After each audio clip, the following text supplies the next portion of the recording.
Bonjour à tous, cette vidéo fait partie d'une série de 3 car au Forum du bâtiment, fournisseur bien connu, m'a fait parvenir un très bel échantillon de cylindres, verrous et ensemble de portes. Merci Vladimir. Je ne suis pas client chez eux car il n'y en a pas encore dans ma région, faut le faire, et je découvre donc ces produits dont j'ai quand même déjà beaucoup entendu parler. Heracles est donc à la fois un dieu grec et à la fois la marque propre de ce fournisseur pour ses produits de sécurité. L'œil averti reconnaîtra certains articles issus d'autres fabricants, très majoritairement européens. Ça ne pose aucun souci s'ils sélectionnent le meilleur, et s'ils gèrent eux-mêmes les demandes spéciales comme les organigrammes ou la reproduction de clés. Mais ils ont aussi leur production propre, et notamment des portes blindées sur mesure. La gamme couvre vraiment tous les besoins habituels des serruriers, et de toute façon, les autres fabricants sont aussi présents au catalogue. Allez, assez causé. Je vous présente ici 3 verrous Heracles avec 3 niveaux de sécurité pour des usages différents. Le HXR assez haut de gamme, le Y8 qui a de beaux atouts, et un classique 5 goupilles. Nous avons là un verrou économique mais qui est quand même très lourd, ça change des importations infâmes qu'on voit de plus en plus à ces niveaux de prix. Il est bien emballé, rien ne bouge. Son look n'a rien de révolutionnaire et la finition dorée est tout à fait classique, mais vu l'usage qu'on en fait c'est le minimum qu'on lui demande car il va souvent remplacer des modèles plus anciens au look et aux dimensions similaires. On ne repère pas d'éléments de sécurité apparents et rien pour empêcher l'arrachement du canon. Il faut donc veiller à le monter non dépassant, ce qui est facile puisqu'il existe de la taille 30 à 60 mm, et si possible avec une contreplaque également disponible en option.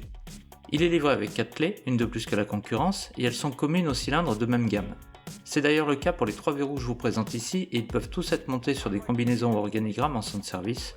Je vous renvoie donc vers un des tests des mêmes cylindres qui s'affiche en haut à droite.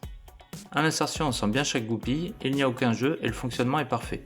C'est un basique en deçà duquel il ne faudrait pas descendre mais qui paraît très fiable et parfait pour les tournées d'huissier ou les mises en sécurité par exemple. Il faut en avoir avec soi mais tout l'art du serrurier sera de proposer mieux quand c'est dans l'intérêt du client. Et puisqu'on parle de mieux, voici le Y8. La boîte est équipée d'un petit scellé à ouvrir devant le client. On voit dessus qu'il est livré avec 4 clés, là en revanche c'est un petit peu moins qu'avec le cylindre qui en a 5. Il partage son coffre avec le 5G, ce qui lui donne un look un peu rétro, et possède un canon de 23 mm. Du coup on peut le mettre en lieu et place d'un verrou classique sans avoir à agrandir le perçage. Je ne vous l'ai pas montré mais il partage également l'enjoliveur rectangulaire du 5G. Les 4 clés sont dans un emballage scellé lui aussi avec la carte de propriété. On rappelle qu'il faut être le détenteur de cette carte pour pouvoir faire un double, ce qui limite grandement les possibilités de copie frauduleuse quand on prête une clé. Elles sont très belles, bien finies, avec un insert en plastique dur bien solide. La tête est large et permet une bonne préhension, même pour les mains les moins lestes. L'insertion est parfaite et l'entraînement du pen également très doux. A l'intérieur du canon, on retrouve 5 goupilles inférieures et 5 goupilles supérieures anti-crochetage. Pour le coup, elles portent bien leur nom car c'est une de mes bêtes noires en ouverture fine. Bon, depuis le début, vous attendez que je parle de ces rainures de chaque côté du canon. C'est une zone destinée à se casser plus court en cas de tentative de rotation en force ou d'arrachement du cylindre.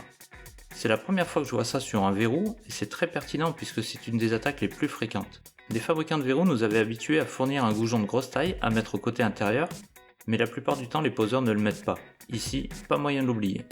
Un bon verrou donc à poser par paire bien sûr pour sécuriser à peu de frais une porte ayant déjà une serrure centrale.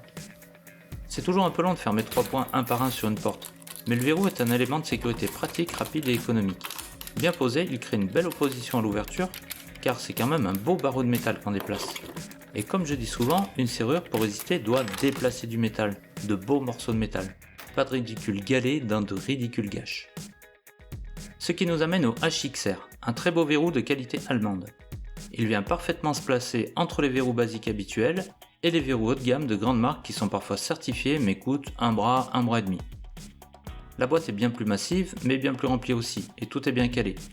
On retrouve le corps du verrou avec un très joli bouton molleté, un canon nickelé satiné, le fonctionnement est ferme et rassurant, la gâche est massive et l'ensemble a une taille supérieure au verrou classique.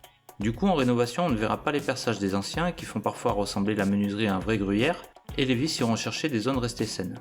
Il est livré avec une contreplaque à utiliser au maximum du possible et d'un protecteur de canon qui ne va laisser que l'entrée de clé accessible. La visserie est fournie en double, vis à bois ou fileté M5. Il est vendu avec 4 clés scellées ainsi qu'une carte de propriété. Les têtes sont larges et solides, l'insertion est très agréable et la rotation absolument parfaite. Un vrai coucou de la forêt noire. Je le répète, le fabricant est un des meilleurs outre-Rhin. Le canon dispose de pas mal d'inserts anti-perçage dans le rotor et le stator, et il est breveté jusqu'en 2034. Et cerise sur le gâteau, les clés, elles, ont un copyright à vie. Une fois posé, ce verrou est visuellement très dissuasif. Et c'est très important de montrer de façon ostensible qu'on a équipé sa porte d'un système de sécurité. En faisant ça, on envoie souvent le cambrioleur chez le voisin. Dommage pour lui. En plus, il est proposé un tarif correct qui permet d'améliorer la sécurité même des gens à petit budget. À garder en stock donc pour faire une intervention en une seule fois quand la situation l'impose. Voilà, j'espère que ça vous a plu. Regardez les 2 autres vidéos sur les cylindres et ensembles de portes Héraclès. Likez, partagez, commentez et à bientôt!